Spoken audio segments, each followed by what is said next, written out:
There's this one image I just haven't been able to get out of my head all week. The ladder.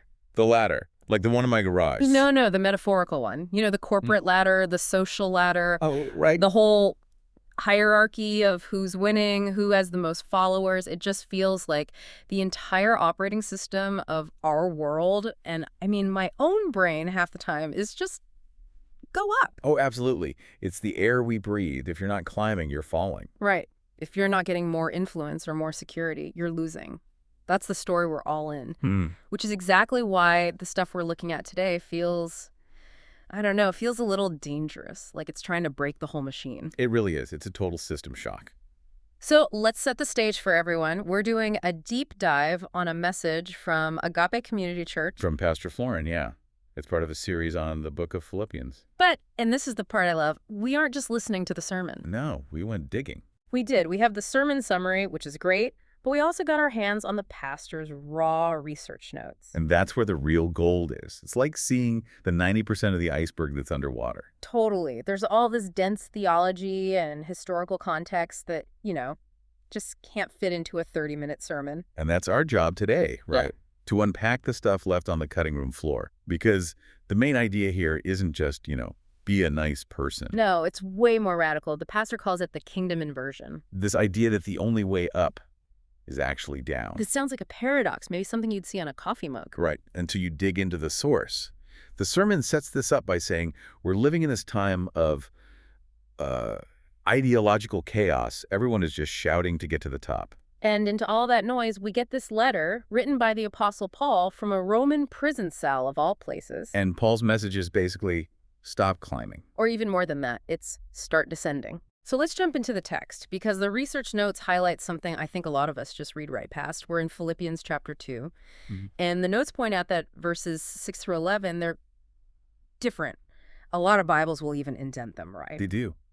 And that's because most scholars think Paul didn't write this part from scratch. He was quoting something that already existed. The notes call it the Carmen Christi. Yeah, which is Latin for the Christ hymn. Yeah. The theory is this was likely a song, or maybe a creed, that the very first Christians were already singing together. Which, if you just pause on that for a second, that's kind of mind-blowing. It is, because we're talking decades before the New Testament was even compiled into one book. Right. We think of theology as something that came much, much later. But this shows that right out of the gate, they were singing about some really high-level theology. They weren't just following a good moral teacher. They were singing about a pre-existent divine being who entered history. It changes the whole feel. It's not a lecture, it's an anthem. It is.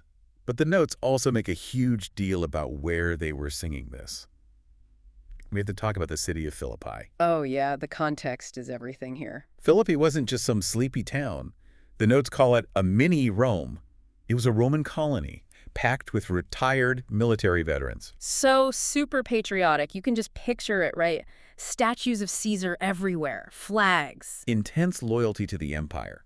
And in that Greco-Roman world, honor was everything. It was a zero-sum game. You got honor by having power, by dominating.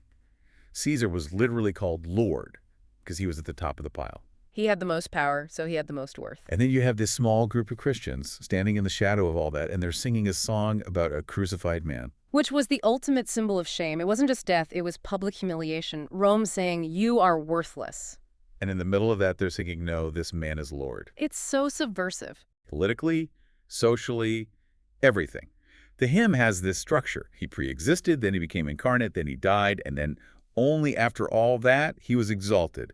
It claims the one who went to the absolute bottom is the one God lifted above Caesar himself. It just flips the entire value system of the empire upside down. It's a revolution through humility. And that brings us to the theological core of all this. There's a Greek word the research notes spend a ton of time on. Kenosis. Kenosis. It sounds like a medical condition. It does a little. It comes from the verb ekenousin in verse 7.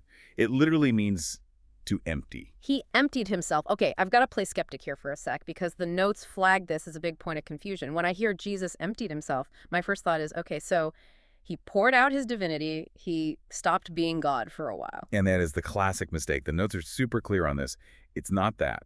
If Jesus stops being fully God, the whole Christian story collapses. So if he didn't empty himself of his divinity, what did he empty himself of? The notes describe it as a relational and functional self-limitation. Think of it this way. It's not a subtraction of deity, it's an addition of humanity. Okay, unpack that a little. How do you add something by emptying? All right, imagine a king.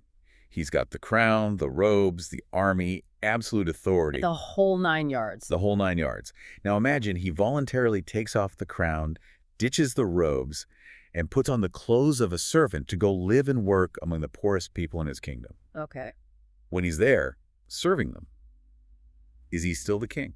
Well, yeah, of course. His identity hasn't changed. He's still the same person. Exactly. He hasn't stopped being king, but he has voluntarily emptied himself of his privileges. He's not using his royal authority. He's choosing to live within the limitations of the people he's there to serve. He has every right to that power, but he chooses not to use it. That is kenosis. Yeah. It's the non-use of valid rights and privilege for the sake of love and service. And the why behind it is what's so powerful. The sermon says he didn't cling to his equality with God. Right. He didn't see it as something to be grasped or exploited for his own advantage. And that just snaps us right back to our current moment. The latter. The latter. Ugh. We live in this culture of my rights, my truth. If you have an advantage, you press it. If you have power, you leverage it. The kingdom inversion says if you have power, you lay it down to serve someone who doesn't. Which is, I mean, it's scary because the first thing I think is, if I lay down my rights, won't I just get run over? That is the big fear. And the sermon actually uses a really specific modern example to talk about this tension. The notes call it the Minnesota incident.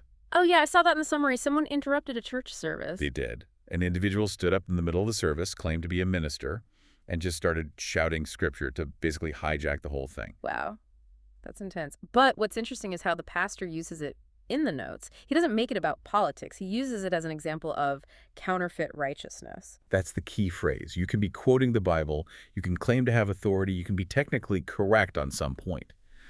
But if your method is disruption and aggression and self-promotion, you are completely missing the mind of Christ. So you can have the right facts, but the wrong spirit. Exactly. That disruption was an attempt to seize power in the room, using the Bible as a weapon. Kenosis is the absolute opposite of that. But this gets back to that fear, of being a doormat. The research notes have a whole section on courage, which I thought was so important. Yeah, that just let people walk all over you problem. Right. If the way up is down, do I just stay silent when my values are attacked? Or when someone is literally shouting me down? And the notes are very clear on this. No. Practicing kenosis is not about being passive or accepting abuse. So where's the line? It's the difference between fighting people and fighting a spiritual battle. The notes point to Ephesians 6 that our struggle isn't against flesh and blood. Biblical courage, they argue, is standing firm in the truth on whatever the issue is, but without using the world's weapons of aggression and tribalism. It's conviction with compassion. I think that was the phrase. That's it. It's what they call kingdom courage, the courage to speak truth, but to do it with that same self-emptying love. You don't demonize the person, even when you fundamentally disagree with their ideology. So you hold your ground, but you don't throw mud. Yeah, the world fights for power. The kingdom fights for restoration. Okay, this is all making sense, but I want to pivot to something in the notes that I don't think got as much time in the sermon itself, but it feels like the secret sauce for how this church is trying to live this out. You must be talking about the adaptive ministry section. Yes, adaptive ministry. It sounds a little like corporate speak, but when you read it, it's actually really profound. It is. It's basically asking, what does kenosis look like for an entire organization? How does a church empty itself? Which is tough because institutions are usually wired for self-preservation, right? Protect the brand, grow the budget. Right. But the notes talk about the difference between technical problems and adaptive problems. Okay, give me the quick version of that. A technical problem has a clear, known solution, a flat tire. You just follow the steps. You don't have to change your worldview to fix it. Got it. And an adaptive problem. An adaptive problem is something like, how do we share our faith in a culture that doesn't trust institutions anymore? There's no instruction manual for that. The old programs don't work. So the technical approach is the latter. Just do the same steps harder. The adaptive approach requires humility. It requires fluidity. The church has to be a living, learning organization. It means the leadership has to be willing to say, we don't have all the answers. Instead of a top-down strategy, they're trying to build a kenotic community. Servant leadership. Right. And it means being willing to let go of methods that aren't working, even if they're comfortable. The same way Jesus let go of his status, the church has to let go of its own status, its programs, its structures, to actually meet people where they are. There's a line in the notes that I underlined like 3 times. Presence is more transformational than programs. That's the heart of it. God didn't send a 5-step plan from heaven. He sent a person. He became present with us. And relational ministry is messy and inefficient, but it's how people are actually changed. It's so true. In our world, inefficient is a bad word. But in a real relationship, efficiency is the enemy. You can't be efficient with a grieving friend. And this all connects to why the sermon series is called Apprenticing Jesus. Yes, let's talk about that word apprentice. Why that instead of student or follower? Because apprenticeship is practical. It's physical. It's not just about learning ideas. Think of like a blacksmith's apprentice. Okay, I'm picturing the whole scene. Fire anvil. Right. You don't learn to forge a sword by reading a book about it. You have to get in the shop, get your hands dirty, feel the heat. You watch the master, and you mimic his movements until his muscle memory starts to become your muscle memory. It's learning by doing. It's learning by mimicking. So if Jesus is the master, and his primary move is this downward motion of kenosis, then we, as his apprentices, aren't just memorizing verses about humility. We have to actually practice the same movement. We have to mimic the master's emptying. And that's where this idea of the kingdom really lands. The notes reference Matthew 6.33, seek first the kingdom of God. But the pastor is trying to remind us what a kingdom actually is. It's not just a religious club. The notes call it the nation of God. A real nation with a specific culture. When you travel to another country, you notice the culture shock, right? The different customs, the different values. For sure. You realize you're not home anymore. Well, the argument is that when we start following Jesus, we're basically immigrating. We're adopted into this new nation. And we have to learn the local culture. And the culture of God's nation is? The culture is kenosis. In the nations of this world, the culture is upward mobility, self-promotion. In God's nation, the culture is downward mobility, service, seeking God's righteousness before our own rights. Wow. It really does bring everything full circle. The way down is the way up. It's the constitution of the kingdom. In God's economy, the only path to true exaltation, the kind Jesus received, is the path of humility. You can't climb your way there. You can only serve your way there. It is such a challenging thought. I mean, we are wired to promote ourselves, protect ourselves, and this ancient hymn is telling us that real life is found in giving it away. And it changes how you see your day-to-day life. It changes how you see that annoying person at work or that family member you argue with about politics. Also, Well, if you're on the latter, that person is an obstacle, an opponent. But if you're an apprentice of Jesus, your job isn't to win the argument. It's to serve them. It's to ask, how can I empty myself right now to show them the love of the King? which is, let's just be honest, that is incredibly hard to do. Impossible on our own strength. That's why the notes really emphasize that this has to be spirit-empowered. You can't just grit your teeth and become humble. So as we wrap this up, we always want to leave you with something to chew on for the week.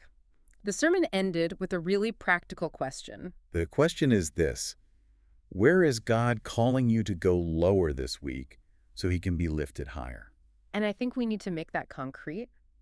Is it maybe choosing silence when someone misunderstands you instead of jumping to defend yourself? Or maybe it's doing an act of service that nobody will ever see, cleaning up a mess you didn't make and not telling a soul you did it. Maybe it's just letting go of having the last word in that argument you know is coming. It's about finding that one specific place to practice emptying in your actual daily life, because that's where the kingdom shows up. Man, I know I'll be thinking about that. Look, we just want to say thank you for making time to go on this deep dive with us. We know how valuable your time is. And if you want to check out the source for all this and honestly go even deeper, we really encourage you to look up the Agape Community Church YouTube channel. Yeah, they're building something really special over there. It's still a work in progress, but the content is just so thoughtful. For sure. Go check it out. Thanks for hanging out with us, friends. We'll catch you on the next one. Take care.